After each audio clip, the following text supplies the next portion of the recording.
Ee,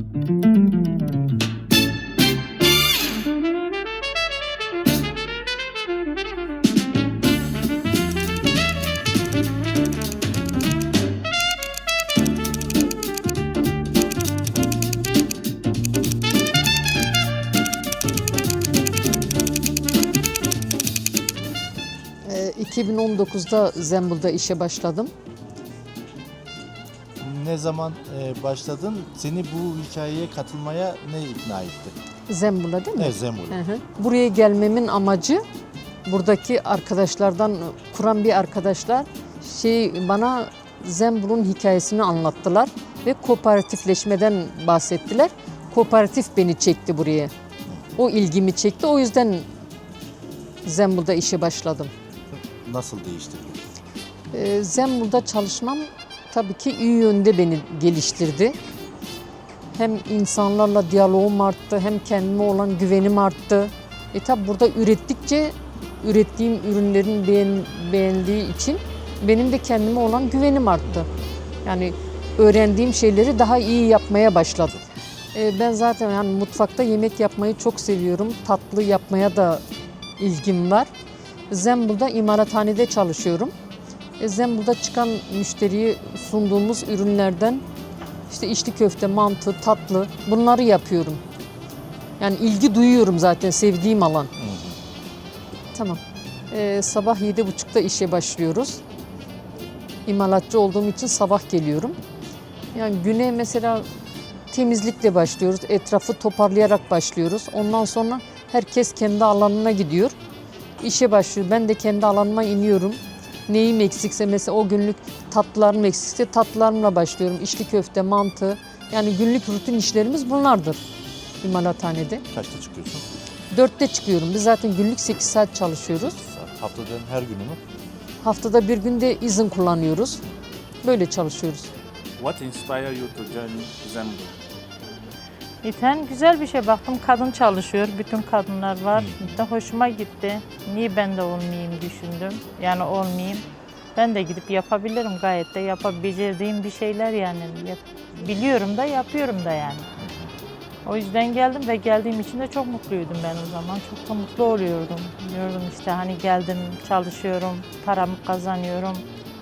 Kendime olan güvenim, saygım olur. Onları düşünerek geldim de çok da mutluyum yani. Pişman da değilim, çok da mutluyum. Daha iyi ki de gelmişim diyorum. Good morning, Yildiz. Good morning. So we are today in Zembul Cafe, part of Zembul Cooperative, and the objective of this interview is to collect your feedback, your experience as the main founder of Zembul, which will help us to inspire and empower women worldwide, especially in Europe. Also to show the real value of the work that the cooperative is doing day by day, and to highlight and experience, let's say, concrete achievement or impact that Erasmus Plus have on the women lives in Zambia. So, you can. Yes. Merhaba, ben Yıldız Gündüz. Uzun yıllar mali müşavirlik ve proje danışmanlığı işleri yaptım. Zembul'e başlamadan önce kendime ait bir ofisim vardı ve sadece kendim için çalışıyordum. Dışarıdan bakıldığında düzenli ve güvenli bir hayatım var gibi görünüyordu ama içimde hep bir eksik vardı. Ürettiklerim yalnızca bana değil, başkalarına da değsin istiyordum ve dolayısıyla kolektif çalışmak ve daha fazla insanla çalışma fikri her zaman kafamın bir yerlerinde vardı.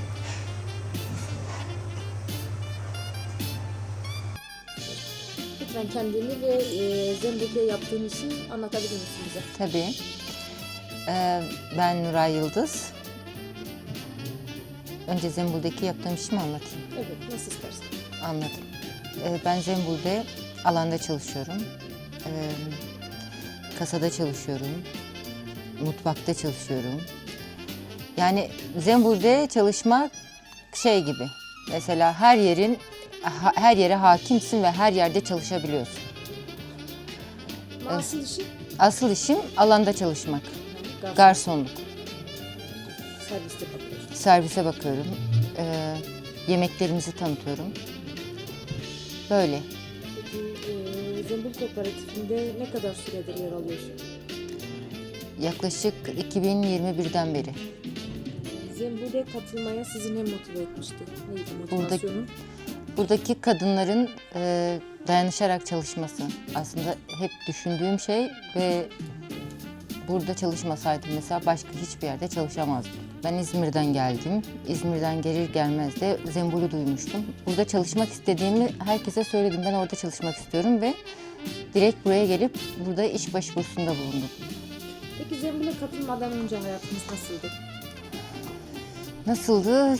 Çok çalıştım denilemez. İşte 2 tane kızım vardı. Kızlarımı büyüttüm. Ondan sonra işte İzmir'de yaşıyordum. Ailemle beraber. Sonra aileyle çok uzun süre devam edemeyeceğimi anladım. 2 tane kızım olduğu için.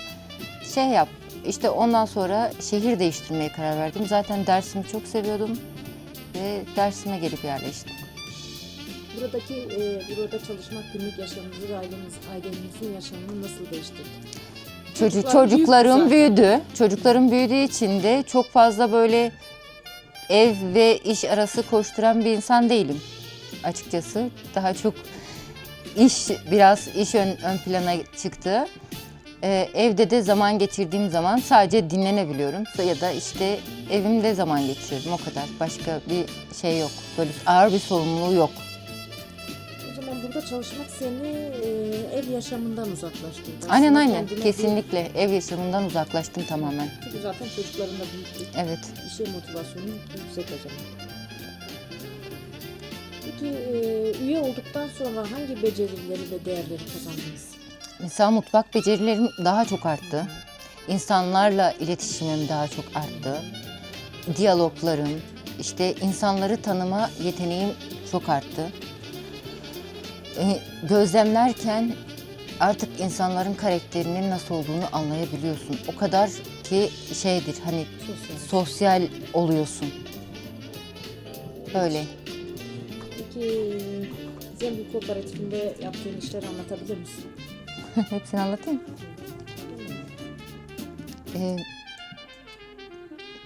Alanda çalışıyorum, garsonluk yapıyorum. Onun dışında imalathanede gerekli olduğu zaman imalathaneye geçip imalathanede çalışabiliyorum. Sonra mutfakta çalışabiliyorum. Menüdeki yemekleri mi hazırlıyorsun? Evet, menüdeki yemekleri hazırlıyorum. Bazen şeflik yapıyorsun. Bazen şeflik yapıyorum. Peki Zembul'un yürüttüğü hangi etkinlik ve projeyi en çok seviyorsun? Zembul'un yürüttüğü en çok etkinlik projelerden mesela işte İspanya projesi bizim için çok değerliydi, çok güzeldi. Sonra Zembul'un yürüttüğü işler ya da projeler, mesela İstanbul'la işte tanıtım günlerimiz var bizim Dersim'de, yöresel tanıtım günler. Oraya giderken ayrı bir mutluluk duyuyorum çünkü kendi bölgemin yemeklerini tanıtıyoruz. Orada kendi bölgemizin yemeklerini insanlara anlatıyoruz. Bu da çok değerli benim için mesela. O zaman fuar ve tanıtımlara katılmak. Evet, aynen. Zembul adına katılmak çok güzel oluyor. Peki Zembul Kooperatifi Tunceli'deki kadınların güçlenmesine nasıl bir katkı sağlıyor? İş konusunda bir de bizi gören herkesin mesela daha çok olduğunu, bizimle daha çok diyalog kurduğunu, sonra işte bizim ne kadar özel insanlar olduğumuzu, ne kadar güçlü insanlar olduğumuzu, Zembul dediklerinde insanların kafasında hem karakter anlamında hem de kişi anlamında çok güçlü, yani nasıl oluşturduysak işte oluşturduk tabii ki de kendi gücümüzle, insanlar çok güçlendiğini söylüyor. Mesela siz çok başarılısınız, siz çok özelsiniz. Yani mesela şunu diyebiliyorlar, diyorlar ki mesela sizin gibi olamayız herhalde. Benzer zorluklarla karşılaşan diğer kadınlara hangi mesajı vermek istersin? Bence her kadın maddi gücünü eline almalı. Maneviyatı da güçlensin diye. birçok kadının işte psikolojisi bozuluyor, bilmem ne oluyor, şu bu. Her kadın kendini maddi olarak güçlü gördüğü zaman bunların hiçbiri olmuyor. Hem iyi çocuk yetiştirebiliyor, hem iyi bir anne, iyi bir aile, sosyal hayatta çok iyi oluyor ve çok başarılı oluyor. Dünyadaki tüm kadınlara bir mesaj verebilseydin bu ne olurdu? O zaman ne olurdu? Ya kadınlar güçlü olmalılar. Yani örgütlenmeliler. Birbirlerine saygı duymalılar. Böyle. Zaten herkes savaşan kadın. Bu videoyu izleyecek olan kadınlara şunu söylüyorum, özgürlüğünü elinden bırakmasınlar. Güzel bir işe odaklansınlar, çalışsınlar, bizim gibi üretsinler, devam etsinler ve pes etmesinler diyorum. Thank you very much. Teşekkür ederim.